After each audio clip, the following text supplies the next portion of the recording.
হ্যাঁ, হ্যালো বন্ধুরা, সবাই কেমন আছো? আশা করি সবাই খুব ভালো আছো। তো আজকে যে ব্রাইডটাকে দেখছো, এটা কিন্তু আগামীকালকের ব্রাইড নয়। আগামীকাল কোনো কাজই ছিল না, এটা হচ্ছে অনেক আগের একটা ব্রাইডের ভিডিও ক্লিপস। তো অনেকদিন ধরে ভাবছি তোমাদের সঙ্গে শেয়ার করবো, কিন্তু ব্যস্ততার দরুন তোমাদের সঙ্গে শেয়ার করা হচ্ছে না। আর আমি ব্যস্ত যে, আশা করি যারা যারা সবসময় ভিডিও দেখো তারা তারা কিছুটা হলেও আন্দাজ করতে পারছো। এটা কাজের জন্য কোনো ব্যস্ত না, বাড়ির সামান্য একটু প্রবলেম চলছে। প্রবলেম বলা চলে না, আমাদের বাড়িতে একটু কাজ চলছে টুকটাক, তো যার জন্য এখন একটু সময়টা কম দিচ্ছি। তো তার সত্ত্বেও আমি যতটুকু রেগুলার কাজের মধ্যে যতটুকু আপডেট আমি আমার এই ছোট্ট মোবাইলের ছোট্ট মেমোরিটিতে তুলে রাখতে পারি, সেই জিনিসটুকুই সাজিয়ে গুছিয়ে তোমাদের সঙ্গে পরিবেশন করি আর কি। তো আজকে যে ব্রাইডটা দেখছো, আমি ওর বিয়ের ডেটটা ভুলে গিয়েছি। এই আজকে আষাঢ় মাসের মেবি ফার্স্ট ব্রাইড হবে এটা।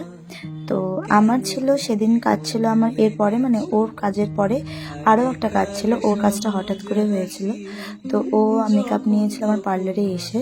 তো ওকে পরে এত ভালো মেয়েটা কি বলি, ওকে আমি যে টাইম দিয়েছিলাম যে তুমি এই টাইমের মধ্যে চলে এসো তাহলে আমার সাজাতে সুবিধা হবে, দেখলাম ও ঠিক ওর যা টাইম সেই টাইমের মধ্যে চলে এসেছে। তো তার ফলে আমার সাজাতেও সুবিধা হয়েছে।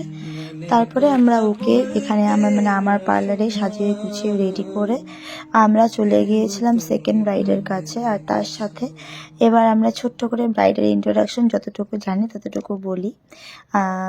আজকের এই মিষ্টি ব্রাইডটিকে দেখছো, ওর নাম হচ্ছে পঞ্চমী। মেয়েটা খুবই ছোট, সবেমাত্র একটা যে 18 বছর পেরিয়ে যায়, তো সেই 18 বছরটাই পেরিয়ে গিয়েছে। ও সবসময় আমার কাছে আসতো ছোটোখাটো ওর বৌদিদের সাথে।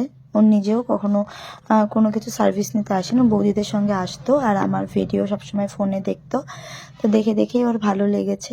তারপরে ও আমাকে এসে বুক করে হঠাৎ করে, পরে আমি যখনই বললাম যে আমি বাড়িতে যেতে পারবো না, ও তখন ওকে রাজি হয়ে যায় এখানে আসতে। তো যাই হোক, ও যে আমার এখানে এসে এত কষ্ট করে এসে সেজে গুজে গেছে, এটাই আমার কাছে অনেক। আর সত্যি কথা বলতে ভীষণ ভালো লাগছে এভাবে সেজে গুজে গেছিলো দেখে। আর আমি ওকে যখন সাজাতে শুরু করি, ওকে বলি যে তুমি কেমন সাজতে চাও। তো ও আমাকে বলে যে বৌদি তুমি কি করো আমাকে চোখটা একটু সুন্দর করে দেবা। তো আমি বললাম চোখটা একটু সিম্পল করে দেই, আমার তো চোখটা সিম্পলই বেশি ভালো লাগে। তো তোমাদের কেমন লাগে চোখটা তোমরা একটু কমেন্ট করে বলো। আর আমি চোখটা যতটা সিম্পলের মধ্যে করা যায় সেইভাবেই করেছি। আসলে সিম্পল আই করলে না দেখতে অন্যরকম একটা লাগে। এখন ওই ড্রামাটিক আই দেখতে তার কিন্তু ভালো লাগে না, মানুষ কিন্তু এখন আবার সিম্পলের দিকেই ঝুঁকে পড়ছে। আর তার সাথে ওর স্কিন টোনের কথা যখন বলে, আমি বললাম স্কিন টোন কী করবে, ওর একটু ডিমান্ড ছিল স্কিন টোন নিয়ে, যে একটু লাইট যেন হয় স্কিন টোনটা। তো সেই ডিমান্ডই আমি রাখতে চেষ্টা করেছি, আমি বেশি লাইট করিনি। আর স্পেশালি ছিল লিপস্টিক নিয়ে ডিমান্ডিং, যে লিপস্টিকের কালারটা লাগবে ডার্ক মেরুন। তো আমি সেই হিসাবেই সাজিয়ে দিয়েছি। এই হলো ওর ফুল লুকটা, আর বাকিটা হচ্ছে ওর নিজের মুখেই শুনে নাও তোমরা। তাহলে পঞ্চমী বলো কেমন লাগছে সেজে?